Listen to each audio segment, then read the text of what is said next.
Hello, everybody. Welcome to this session this morning. Thank you for coming. I know it's a Friday, 8 o'clock in the morning. Las Vegas is going to be challenging, but thank you. I'm Michael Cole. I'm one of the faculty at University of Michigan. Rama Salhi and Will Peterson are also residents and fellows at University of Michigan as well.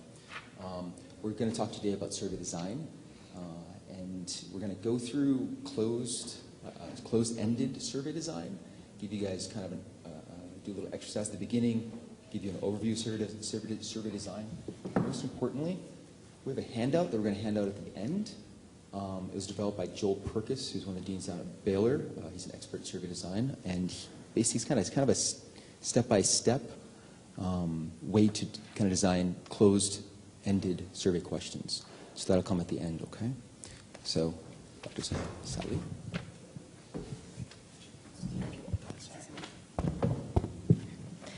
Hi everyone, my name is Rama. As Dr. Cole sort of had introduced me, I'm a rising PGI4 at U of M, and also I have training in epidemiology, which is part of how this group got together. So just to go over our session objectives. So by the end of this, our goal is to have discussed the structure of typical survey designs and the function of its components, complete an exercise to develop survey questions, and particularly, as Dr. Cole alluded to, specifically closed-ended survey questions, because open-ended survey questions sort of are a whole other ball of wax in terms of analysis and design. And then explaining how validity and reliability specifically apply to survey questions. So we want to start this off with a quick 3-minute exercise. Either by yourself or with your table mates, draft 1 to 2 survey questions, and this can be something that you're sort of thinking about in terms of your research life. Design it as a closed-ended question with multiple choice enumeration or sort of a choose-all-that-apply answer set. And then keep these questions handy as we go through the lecture, because there will be a couple of pieces where we ask you to revisit these questions and edit them based on best practices. So, let me know if you need papers, pencils, pens, and papers. Raise your hand. Anybody?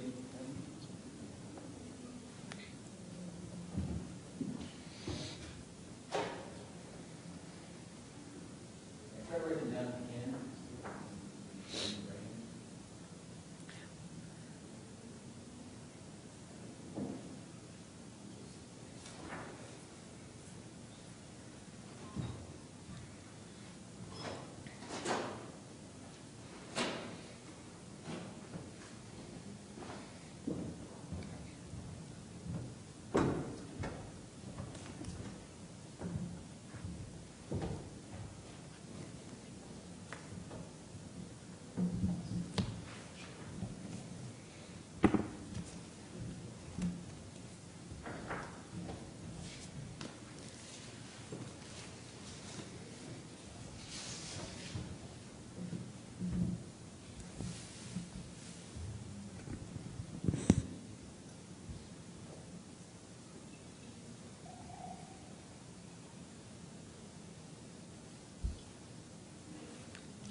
Questions?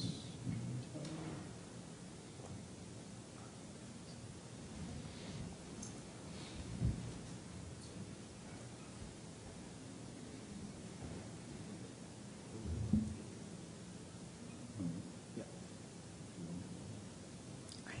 So just a 1-minute warning before we return to the lecture.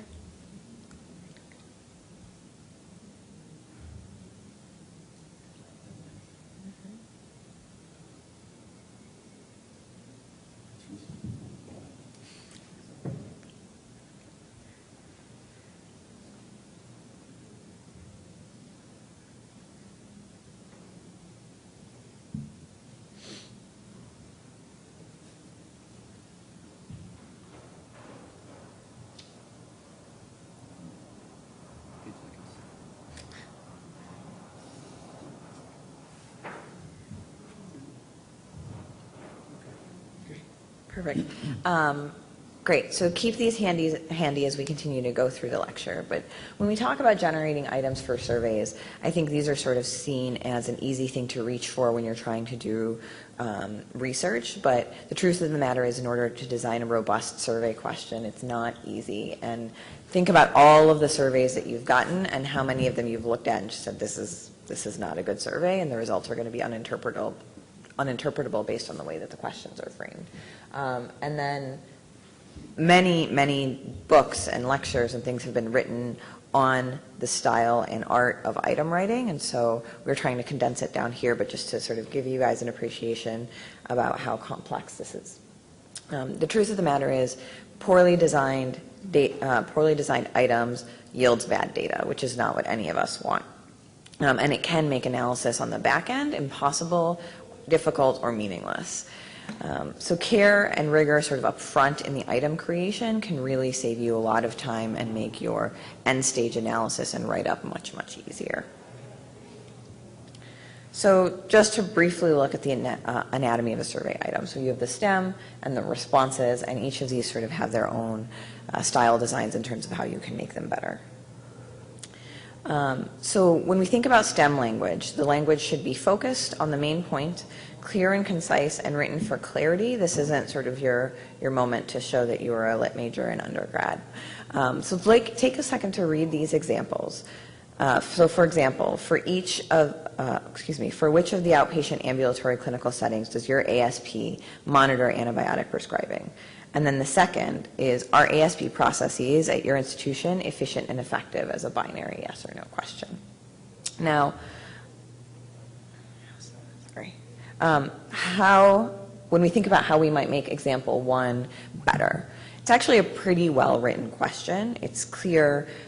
It shows we can list item responses that are appropriate, that we'll talk about in sort of the upcoming slides, but it may be better formatted as a select all that apply question to say something such as, my institution's ASP committee monitors antibiotics prescribing in the following outpatient setting, such that a person can respond to the appropriate number. As it's written right now, it's almost set up for an exclusive answer set.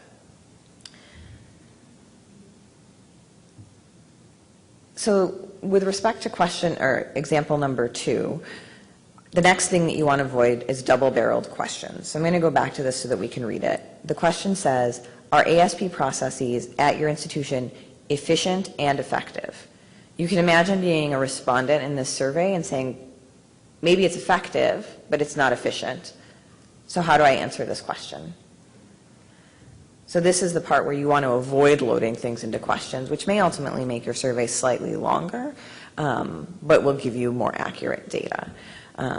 At this point, we're also going to sort of talk about how we respond to those questions, and I'm going to ask Dr. Peterson to come up and talk about how we design appropriate responses. So any Braves will want to offer to share what they've written so we can talk about it as a group? Any volunteers? Yeah.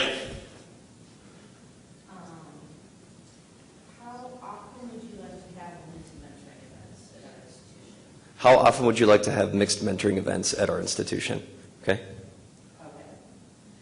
Weekly, monthly, quarterly, semi-annually. Weekly, monthly, quarterly, semi-annually. Okay, good. So read the STEM again for me. How often would you like to have mentoring events at our institution? Good. Okay, thoughts on the STEM? Clear, concise, we know what we're expecting. There's no excessive language. Not double-barreled. You're asking one simple thing. So how frequently should we have these events? And you define the events. Excellent.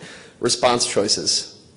What do we think? Weekly, monthly, quarterly, semi-annually? Yes? What about not at all? Yeah. Good. Not at all. Right. So excellent. What else?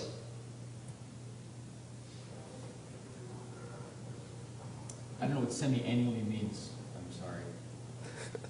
And that kind of overlaps maybe with quarterly maybe as well? Good. So this was a good example actually to bring up the first point, which is comprehensive. So the The interesting thing about survey design is that the ideas here are fairly simplistic, right? We should have a comprehensive list, but it's very easy to write questions that fall outside of these simple principles. And as Rama mentioned, if we generate bad questions, we're not going to have good data, and so we need to think about this. So we need people to have a comprehensive list of answers. That's an excellent example of that, is to have a not at all option for that. Does anyone else have another example they'd like to share? Yes? I'm a medical director for the undergraduate medical education STEM program. We survey the students on the faculty and preceptors Okay. at the end of the year. So rate this faculty member's effectiveness as a simulation preceptor. Okay. Rate this faculty members. Rate their effectiveness as a simulation preceptor. And Good. it's a Likert scale with the following options: extremely effective, very effective, moderately effective, slightly effective, not effective at all. Good. Okay. This is an excellent example. So we're rating professors' effectiveness, right, as a preceptor, and you had extremely effective, very effective, moderately effective, slightly effective, and not at all. Thoughts? Yes. Excellent. Yeah, so this is another great example of a STEM, and thank you for sharing this. So this brings in another point, which is balanced scales. So we only have one negative response in that entire list, and so it may seem like we're varying from excellent to not great, but the reality is, of those 5 choices, 4 of them are are on the range of effective, and only 1 is not effective. Interestingly, about 85% of the students select the top 2. Right? They like the faculty, which is great. Right. But they're very reluctant. And maybe that's part of it. Maybe it's the reason. So what would be a way to modify this to make it more balanced? Yep. We do similar survey. We just go excellent, very good, average, poor, very poor. Okay. Excellent, very good, average, poor, very poor. Yeah. I put very effective on one end, very ineffective at the other. Good.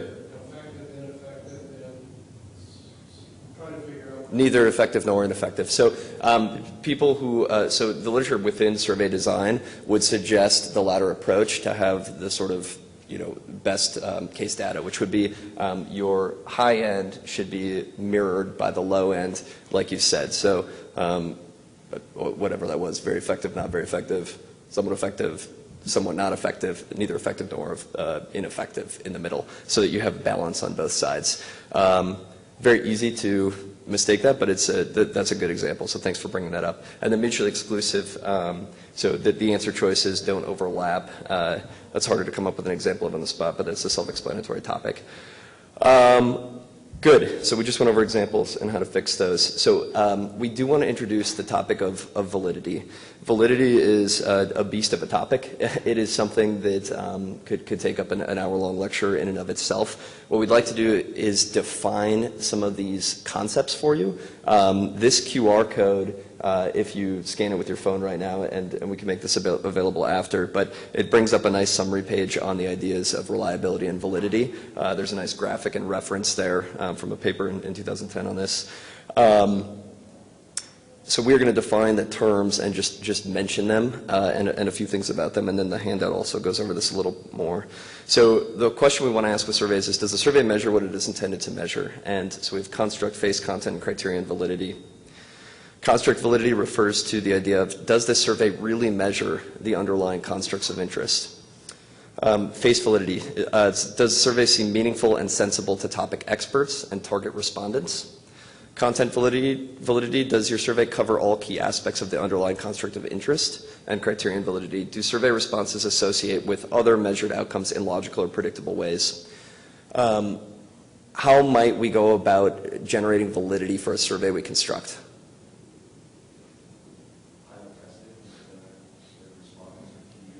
Excellent. Pilot testing with respondents or key users. What else? When should you pilot test? Yeah. Yeah, good. So there's a couple points to make about this. So Ideally, in order to maximize validity, you want to find content experts who can look at your survey ahead of time.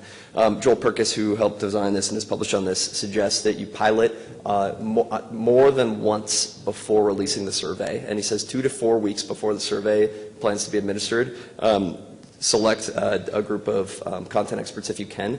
That being said, you can do an initial pilot without content experts. You won't have the same validity, but a group, even a group who knows nothing about the topic, may have perspective and be able to review with you to make sure that you are covering the same sort of content criterion and construct that you intend to, and can provide that. And then the content experts will really help narrow in on the content validity and face validity components of this. And so if you can send it out 4 weeks ahead of time to whatever group is willing to review your survey, you'll get some initial responses, and then seek out content experts 2 weeks before, pilot it with them as well, and then come back and actually administer your survey after. That also, we do a lot of survey research or survey methodology in education research, and if you have in your methodology section that you have piloted this on multiple occasions to add to validity, that's really strengthens what is otherwise considered a potentially weak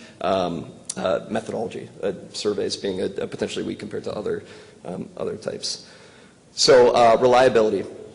Does the survey repeatedly obtain the same result? So again, piloting will allow you to do this. The one distinction I will make is that piloting for validity is different than piloting for reliability, right? So piloting for validity is talking to content experts and making sure that you have the same face value, content validity, content validity, etc.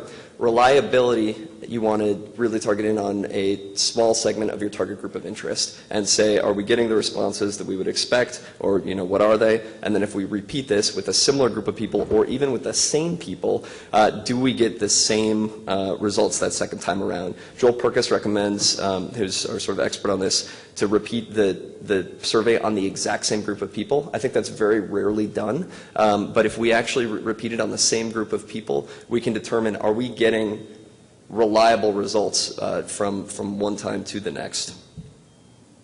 Oh, that's our end. Good. All right. I do want to make one more point, and we have a handout. Can you hand me that?